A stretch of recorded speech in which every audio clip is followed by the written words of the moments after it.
afternoon, everybody. It's Debbie Evans and Rolo here, and today we're delving into the first book in the Secret Adventures of Rolo series, Athelstan and the Time Tunnel. And this one is all about biscuits, a subject close to Rolo's heart. Is there anything in particular you would like to find out about Rolo? Asked Athelstan the next time we met. It seemed I could go anywhere at any time through this amazing time tunnel, as long as I had the pink ball to gain access to it through the base of the tree trunk. I thought for a moment and replied, I'd like to find out why people keep their biscuits in tins. It's very annoying, as I can't get to the contents. This was prompted by Nanny Biscuits and the fancy tin that she kept my biscuits in. Athelstan smiled his woody smile and said, Then you need to go to Reading to find out. Keep away from the canal, though. I wondered how Athelstan was so wise. He seemed to know about everything, even my swimming adventures.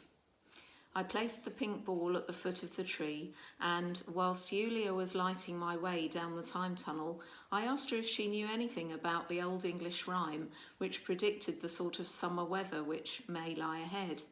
I saw her tiny face smile in the lantern light, and she said, Ash before oak, and we shall have a soak. Oak before ash, and we shall have a splash.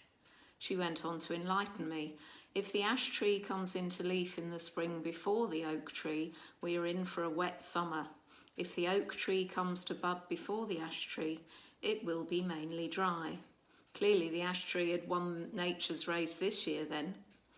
I like asking Julia these nature questions, as she has all this wonderful knowledge from Dar, passed down as it should be. This time I emerged in the middle of the built-up town of Reading, but this was in olden times, way before the invention of the motor car. Round about the 19th century, I reckoned. A huge red brick factory with tall chimneys stood in front of me, with the name Huntley and Palmers painted in big white letters. The heavenly smell of freshly baked biscuits filled the air. I watched a black horse pulling a carriage draw up in front of the building and stop whilst parcels of biscuits were carried out by hand and loaded carefully onto the carriage. The driver was thrust a piece of paper to sign and could be heard muttering about not guaranteeing the safe delivery of the biscuits, as the road between Reading and London was in a poor state of repair with many potholes. The biscuit factory foreman tutted and said that he had to sign the piece of paper or he couldn't take the biscuits. I wondered if that was where the expression, taking the biscuit, came from. Must remember to ask Athelstan later, he seems to know everything. Eventually the driver signed the docket with the proffered quill, and the stagecoach clattered off over the cobbled streets, no doubt shaking its load to crumbs on the long journey by road up to the capital city. I followed the foreman into the factory, drawn in by the delicious aroma which filled the busy workplace. They didn't smell like dog biscuits, altogether sweeter and much more exciting. I sniffed around, hoovering the floor, hoping to find a crumb or two, but it was kept immaculately clean and swept. No one seemed to take any notice of me. I heard the foreman talking to another man about the problems of transportation. It seemed these biscuits also travelled west, from Reading to Bristol and Bath, by waterway. That seemed sensible, a far gentler mode of transport. However, they were saying the problem with using this type of transportation was the length of time it took for the barge to be horse-drawn, the length of the Kennis and Avon Canal, and that the biscuits were often stale on arrival, even if they were still in one piece. There were also many locks and a number of flights of locks to navigate, all of which were very time-consuming. Between them, the men came up with the idea of packing the biscuits in a tin. This would keep the biscuits fresh and stop them being damaged in transit. All this talk of biscuits was making me hungry. I wanted to taste a sample and saw a door marked storeroom, so I ducked in and managed to find a few broken biscuits on the floor. Unobserved, I tucked into these delicious and usually forbidden sweet treats, but ow, my tooth hurt. I'm sure the ring on the trapdoor under the sink was loosening it. I heard the male voices continue their discussion in the corridor and decided it would be best to stay hidden. There was a bit of history on a poster mounted on the wall. The first biscuits were made by Joseph Huntley in 1822, near the Crown Coaching Inn on the busy London road. He sold freshly baked individual biscuits to hungry coach travellers from a basket, and then went into business with George Palmer, who bought the shop next door. As the business grew, they had to find the means to transport the fresh-baked biscuits further afield more efficiently. Without realising it, the discussion I was listening to seemed to be about the origin of biscuit tins. They were talking about design. The tins were to be large and square, handmade from tin plate by Joseph Huntley's youngest son, also named Joseph, in his ironmonger's shop opposite the bakery. He also had an idea to make shop display tins with glass lids. Grocers could then sell biscuits from the big tin in the shop by weight and put them in paper bags when sold to individual customers. I found out later from Athelstan, who knows all things, that when railways started to be used as a quicker means of transport for reaching customers quicker than by canal or road, the tins had to be reshaped to have a long side, as these would fit better into Great Western Railway's goods carriages than the square tins. Nanny Biscuits keeps my treats in a tin. I bet she'd be fascinated to learn all this information. Such a shame I can't tell her. Nor can I open the bloomin' tin and help myself when she's busy talking to the smiley lady and they are both ignoring me. So that was a short chapter, so I'm just going to jump on to the next chapter in the book, missing out one of Rolo's dog blogs. And this is all about the Wadworth shire horses, which are famously resident in Devizes. Summoned by Yulia and the owl in the usual way, I was positively skipping as I scrambled through the undergrowth to the secret oak tree. I'd caught up on all my daytime sleep and was in a really happy mood and up for adventure. Athelstan is sending me on a local mission tonight to see the Wadworth shire horses.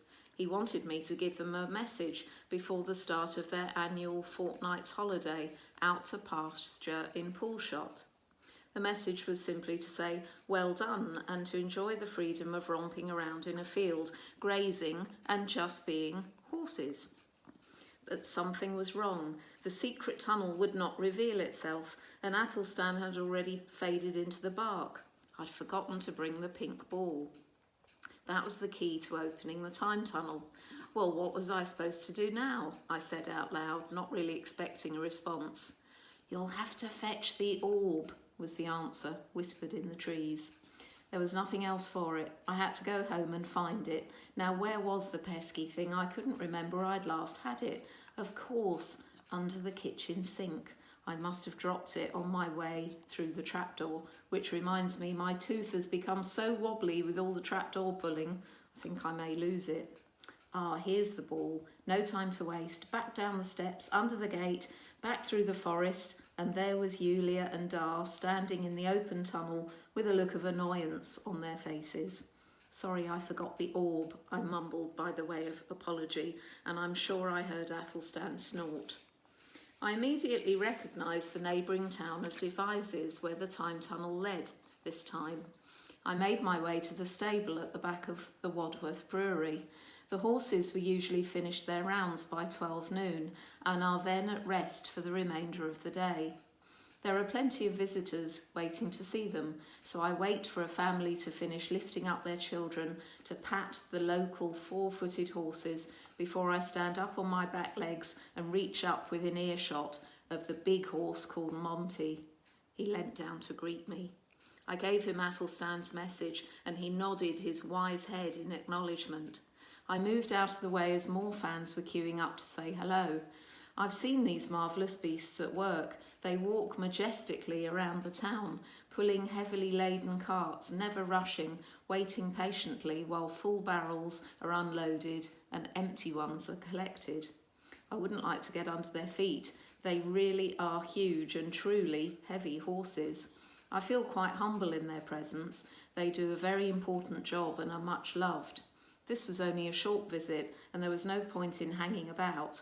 I would very much like to come back to Devizes for another adventure sometime. I know there were once smugglers here. I'd seen the Wadworth Shire horses before, of course.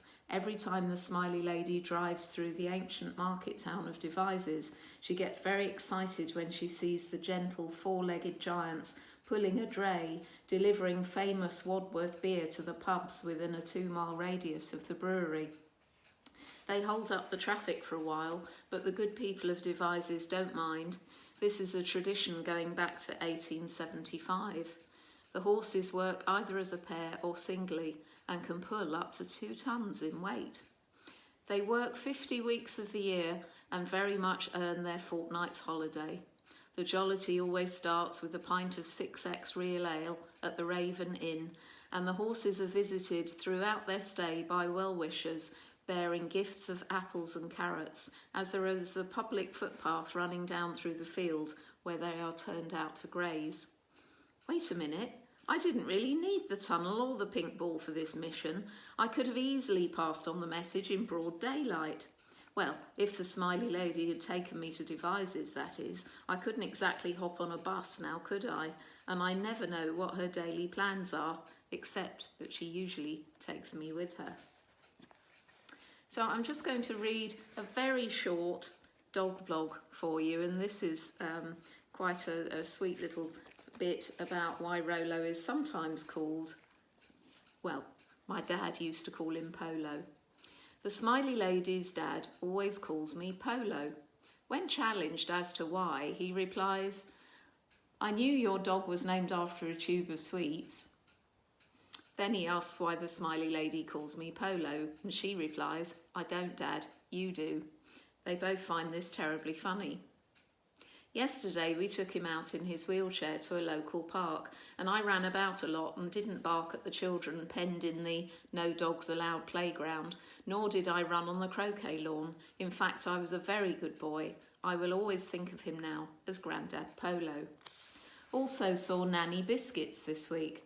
She's the nice lady who gave me all butter shortbread fingers. I never forget details like this. This was the first time we met.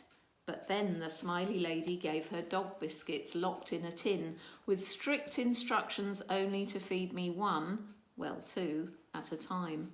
Now we know they are in a tin to stop them going soft. However, when the smiley lady wasn't looking, Nanny Biscuits poured gravy on my doggy biscuit dinner. Yum yum. I love her. So that's the end of our stories for today. I don't think Rolo's going to sit on my lap very much longer. But we'll be back tomorrow at 3:30 and you'll be very welcome to join us. We'll delve into another chapter from the Secret Adventures of Rolo series. Thank you very much for listening. Bye for now.